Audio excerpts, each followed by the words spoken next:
Hi guys, welcome back. So today we're gonna see how to mix henna paste. You're gonna need 3 ingredients: essential oil, henna powder and water. Now when you buy essential oils, please make sure you get them in amber bottles so that it will be safe away from the sun. I've just taken this transparent bottle. I've just measured the essential oil out. So let's mix all of these together. I'm pouring my essential oil. I've taken just 30 grams of powder and I've put 10 ml of oil.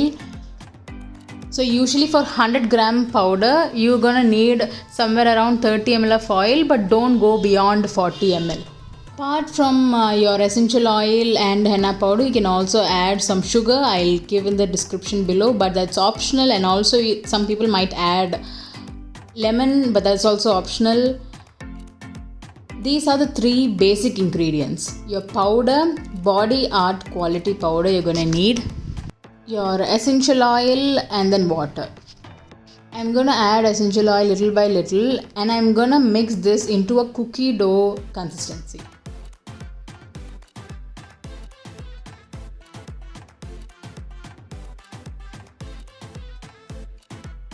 Mix everything into a cookie dough consistency. Add water little by little so that you don't mess up the consistency. Then we're gonna leave that paste undisturbed for 6 to 8 hours.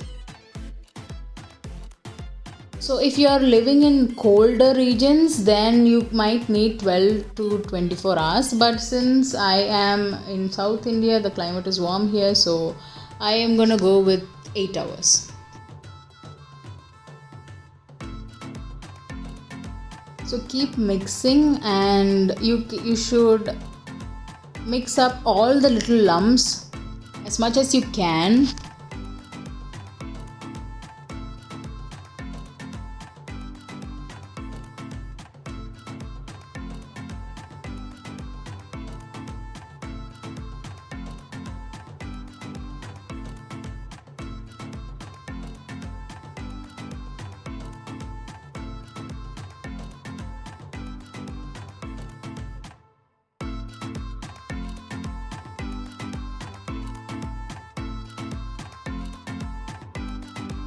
Once you are done mixing, you will arrive at a cookie dough consistency.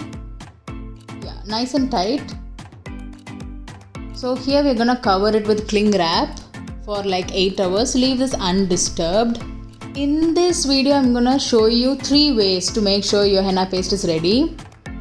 For that, place a tissue on top with a weight on top so that it stays. So after 8 hours, when you lift this tissue paper, you would see this orange tinge on the tissue paper.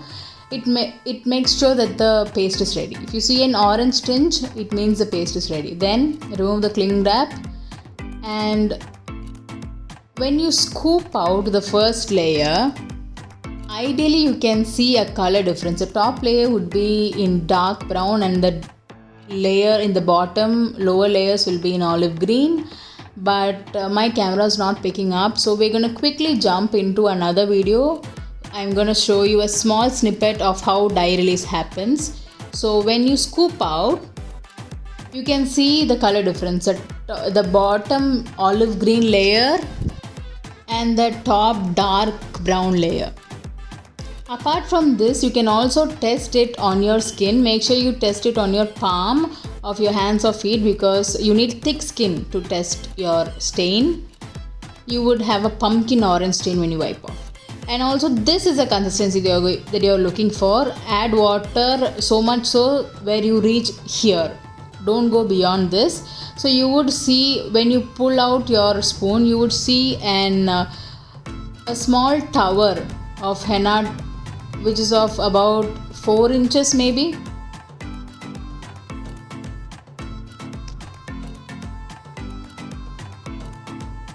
Even after mixing to proper consistency, you might see tiny lumps here. To get rid of this, try mixing, vigorously mix it, but this might not help. So try straining the paste. So to strain the paste, we need a glass and place a carrot bag inside the glass. I've straight away gone with the stockings, don't do that. place the carrot bag first and then the stockings, and put the paste inside the stockings. So I'm going to transfer the paste inside the stockings.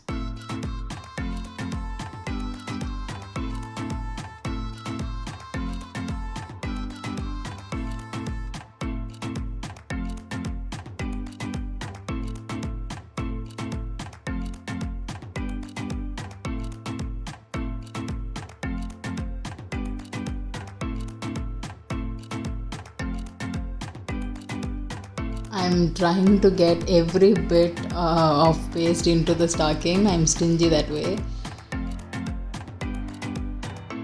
Once you are done, you can see your finger that would be in orange color, nice pumpkin orange. See my finger? So that's when you know that your paste is good. You even our stain test reveals a pumpkin orange stain. My light is not picking it up that much. Now you can see nice pumpkin orange stain you will have on your skin. It means then your paste will definitely be good. Now we are gonna strain the paste. Unlike shown in the video, place the carrot bag first inside the glass and then the stockings, and then go with the paste. Now I'm gonna put a tight clip here, and then I'm gonna pull out just the stockings, leaving the paste inside the carrot bag. So that's how you strain. Just the stockings from inside I'm gonna pull. Carefully pull out just the stockings, holding the clip in tight, so that this will act as a filter and it would filter out all your tiny lumps. Straining can do wonders for your consistency, because tiny lumps, when they get stuck in your cone, you really don't want that. Yes, we are done. Now we have all the good paste in the carrot bag, and we can see the debris left behind in the stockings. So that's how you strain it, that's how you make the paste. Now it's just a matter of filling into cones.